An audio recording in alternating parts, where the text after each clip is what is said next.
Captain's log, stardate 53550.8. With the Dominion War over and matters stabilizing in the Alpha Quadrant, the Enterprise is helping to re-establish an outpost in the Barisa sector.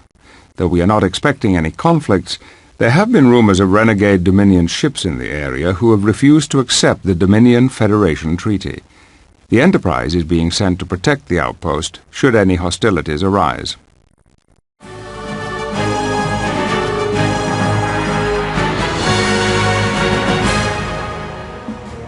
Hey everyone, and welcome to my next Let's Play. This is Star Trek Armada, a real-time strategy game developed by Activision.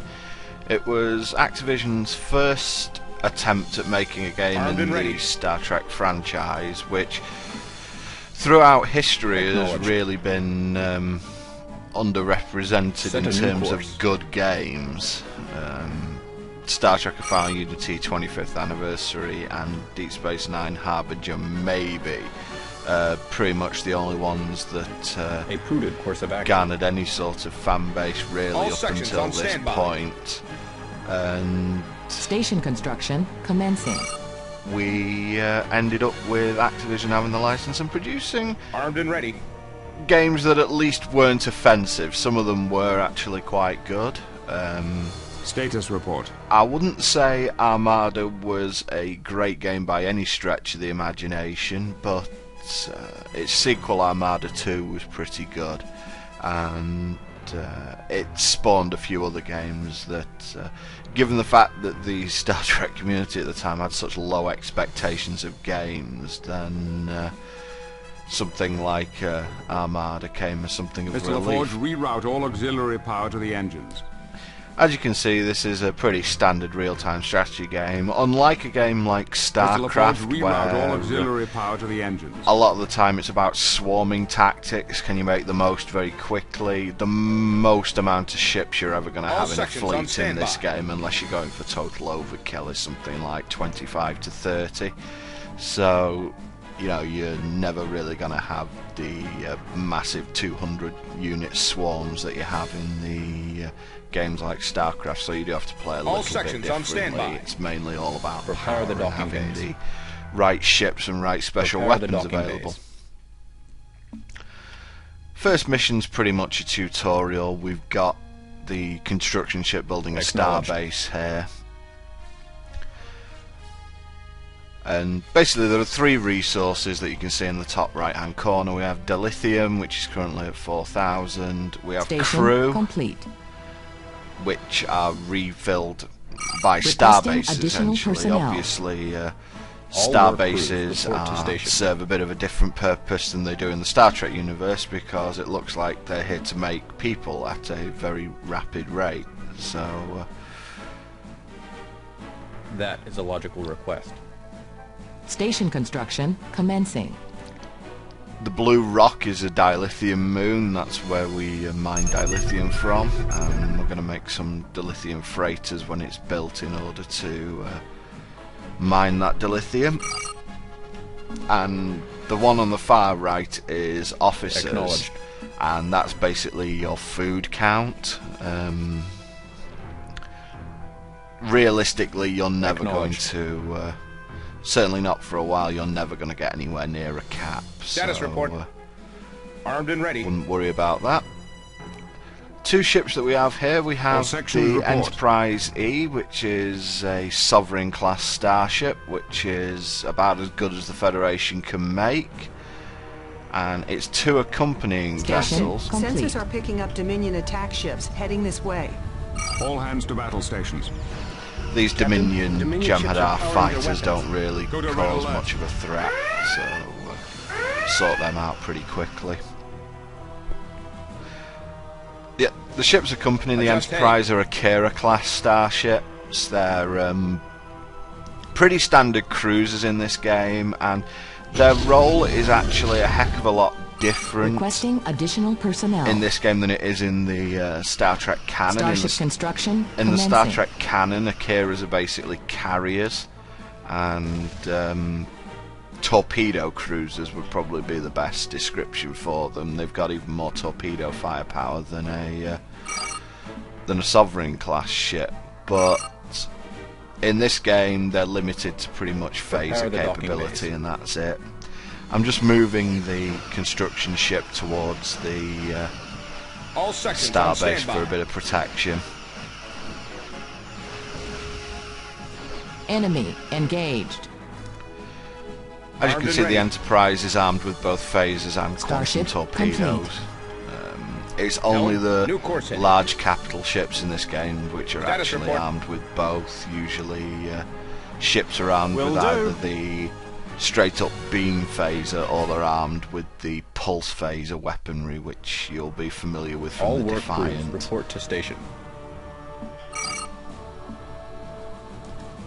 So basically this game doesn't exactly stick to the canon, to be fair enough, when it comes to ships, but we'll go into that a little bit later. What I'm going to do now, I'm going to cut because we sit around for a bit waiting for the Dominion ships to Starship find complete. us. And Will do.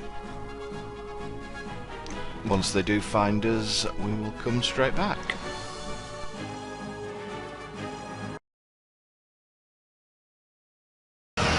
Enemy engaged.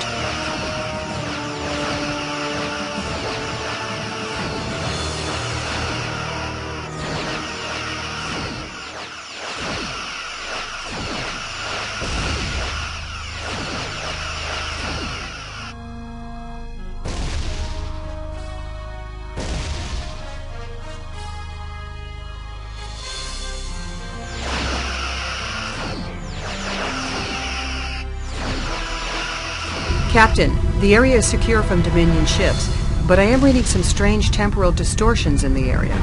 On screen.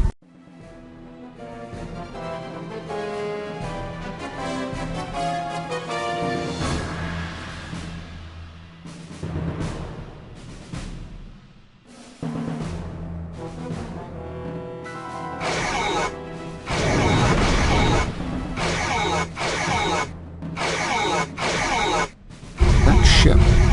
I've seen it before. We are receiving a Priority 1 distress call. On screen.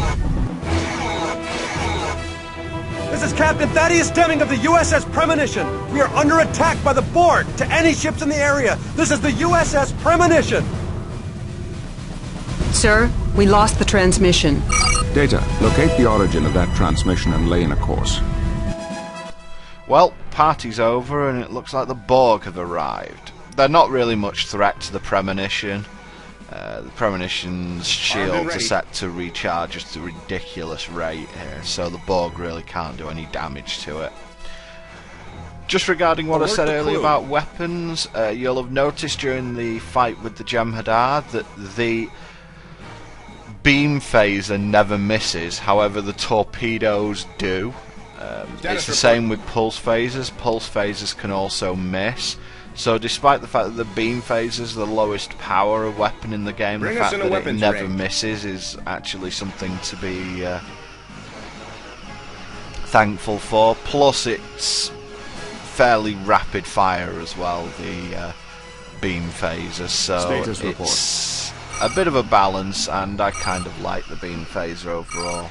More reliable. Energize. And here's the Enemy first appearance engaged. of the cheese aspect of this game, which is I am going to steal this Borg sphere. Something you'd probably never see in the Status report. series, but screw that, I like messing up the canon. Status report.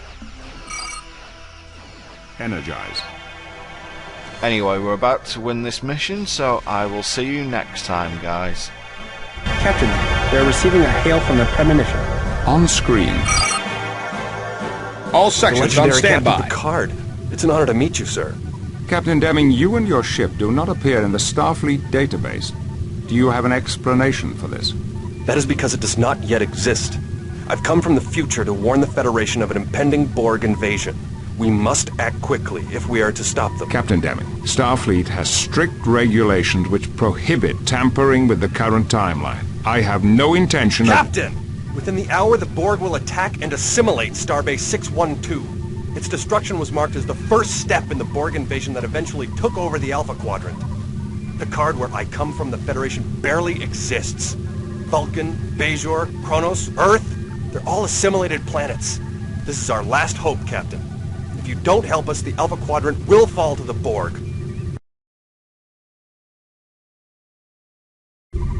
Very well, Captain. I will pursue this matter. Lieutenant, send a message to Starfleet Command informing them of our situation. Ensign Lucetti, set a course for Starbase 612. Engage.